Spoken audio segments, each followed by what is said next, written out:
Good morning, gang. Happy Tuesday morning. Happy Veterans Day. Yes, it's 11/11. So, to all my fellow veterans, thank you.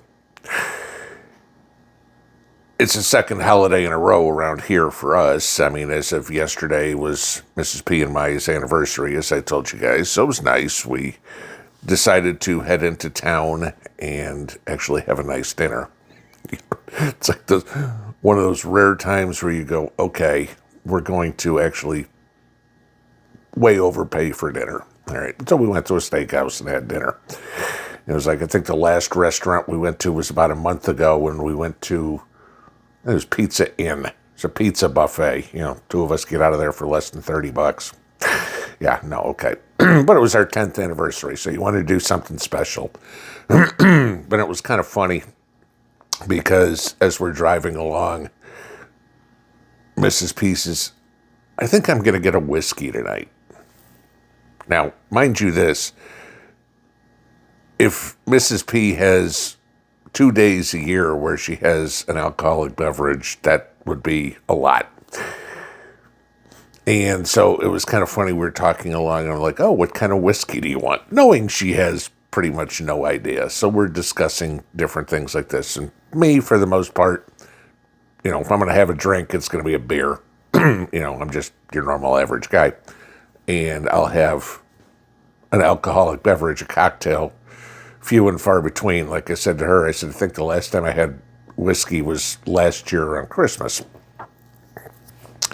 And so we were discussing it. So we get in here, and normally I'll like a Maker's Mark Old Fashioned. And she's tried them sometimes. She's like, okay, let's do different whiskeys. So I'm talking about, Tennessee whiskeys and Kentucky bourbons and Canadian whiskeys and scotches and stuff like that. She's like, well, I want to support Tennessee, so I'll have a Tennessee whiskey. So she got her Jack Daniel's Old Fashioned, and I got my Maker's Mark Old Fashioned, and off we went. Had a couple of steaks, and it was that. And that was it. Real exciting. So I know a bunch of you guys asked what we were going to do. That was it. Then we went to the grocery store. It's like, okay, yippee. Bought our turkey for Thanksgiving.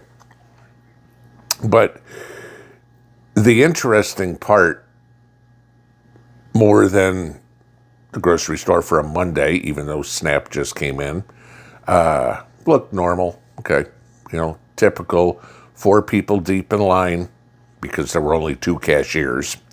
That's it. It wasn't like there were a lot of people there. It's just the stores don't staff anybody. Food was fine on the shelves. They were restocking stuff as we were going through. No big deal. Restaurants, surprisingly, this was a little interesting. We got there about 4:30. So figure 4:30 on a Monday afternoon. And surprisingly enough, the restaurant was somewhat busy. There were quite a few tables full. It's like, I even said to the waitress, I was like, busy for a Monday afternoon. And she's kind of like, yeah. I was like, wonder why. Okay, but it is what it is. But the weather was the bigger one. Now, you think about this, it's early November. You could say mid-November, early mid-November. I don't know how you want to put it. And around here, we got, my house, collectively about an inch of snow yesterday. And I know people go, ooh, an inch of snow. Understand, this is Tennessee in early November. In the 7th November I've lived here now, we have never had snow this early. I mean, there's been a couple of years we've never had snow, period. But to get snow, okay. There's still a little bit on the ground. I mean, little patches, but it's not like it really accumulated. But we had to watch the roads because the temperature was hovering up and down, 27, 29, 33, 27, so you start watching for ice. And then you get a little further north. I mean, if anybody saw South Bend, Indiana, Notre Dame, okay. Got 8.2 inches of snow on Sunday. That's a record for how much snow on that day they've ever got. It's a lot. Okay. Now, granted, it's lake effect snow. South Bend area gets hit pretty hard. I mean, I lived up there, not in South Bend, but a little bit east of it. Okay, but they're prepared to clear it off. But my question comes to this, for something for you guys to think about. All right, there's 8 inches of snow on the ground. You've got your snow shovels, you've got your snow plows, you've prepped your cars, etc., etc., etc. Did anybody go out and train in the weather yesterday? At all? Did you go to the range? The wind was blowing, the snow was coming across your face, reflections of the snow off the ground from the sun, glare. Anybody go out and train? I'm betting probably not. And the thing is this, as much as people talk about, oh my God, if we go to war, I've got this or that or whatever, look at all the guns I have, or, my steel targets I have. Did you go out and use them yesterday? Did you go out and use them in the winter at all? You start looking at a lot of people, and when they train is the Saturday afternoon when it's sunny and 75 degrees outside. That's what they're used to training in, shooting in. Unless you live in San Diego, it's probably not the only weather you're going to ever have to be ready to do anything in. Have you ever fired your weapon with gloves on? Okay, total different feel. Even if you cut the trigger finger tip off, it's still a different feel in your hands. You've got a heavy coat on, that buttstock in your shoulders got a total different feel. Have you ever tried training with it? Think about your gear, if you will. We all saw the Halloween picture that my group took, or some of my group, I guess, if you will, the elder statesmen in our group took for Halloween. And a lot of us were dressed in camo, right, of some sort. And whether it was BDU type, woodland forest, like Mrs. P and I had on, some people had more like hunting camo on, stuff like that. Did you notice the color?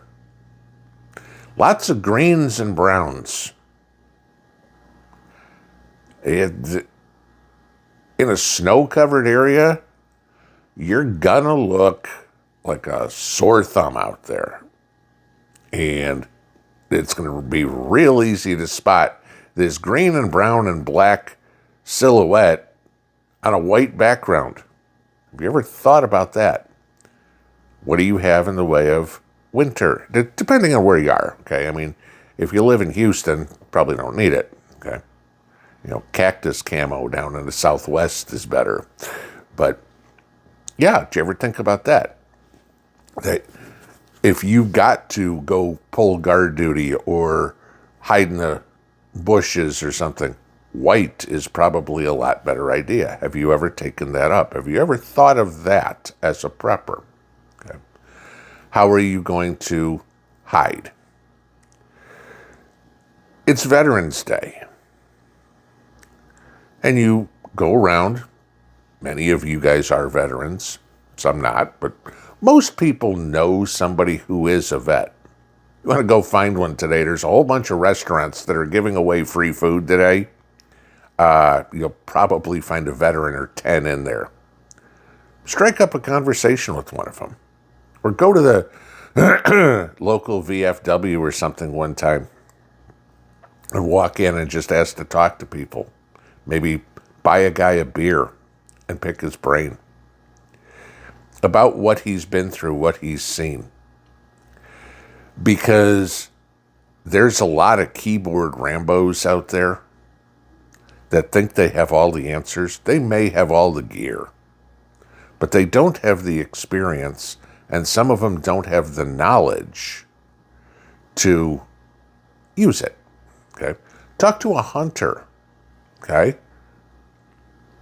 The hunter's going to have a better idea. He's trying to hide from the deer or the elk or the moose or whatever he's after. Okay? But deer and elk and moose don't see color the way a human being does. Orange vests in an SHTF event, not a good idea. The deer can't see them, but people can. Don't make yourself stick out like a sore thumb. Somebody asked me one time about ghillie suits on a live stream. Okay, sure, you can go buy them, but you also need to learn how to customize them for your local area. It's a good time of year to do that, because the ghillie suit that you have potentially for the middle of summer, when everything's green, there's leaves on the trees, may look a little different than the one you have this time of year, when the leaves are falling off the trees, the underbrush is all brown. Bright green, again, is not going to do you too well. And then you get weather, snow. Bright green's not going to do you good at all. Do you have multiples? And no, you're not going to convert your bright green ghillie suit into a winter ghillie suit. Winter's pretty easy. Just completely covered white is pretty good. But again, training with gloves on, walking instead of your tennis shoes out on the range, having winter boots on, having heavy pants on, layers and stuff like that. Your mobility is different. Take advantage of some of this stuff and train in it a little bit. Go out to the range when it's 35 degrees and pull that trigger for an hour till your fingers sore from being cold. Not because this is a whole lot of exercise. Use some of this natural stuff. Like I say, when a hurricane hits, learn from it. When a fire hits, learn from it. When the power goes out, learn from it. When it gets cold, learn from it too. Because one day, you may need those skills, and the last thing you want to be doing is going, I don't know what to do. And all of a sudden you hear, click, click, boom. And that's the last thing you hear. Pinball out.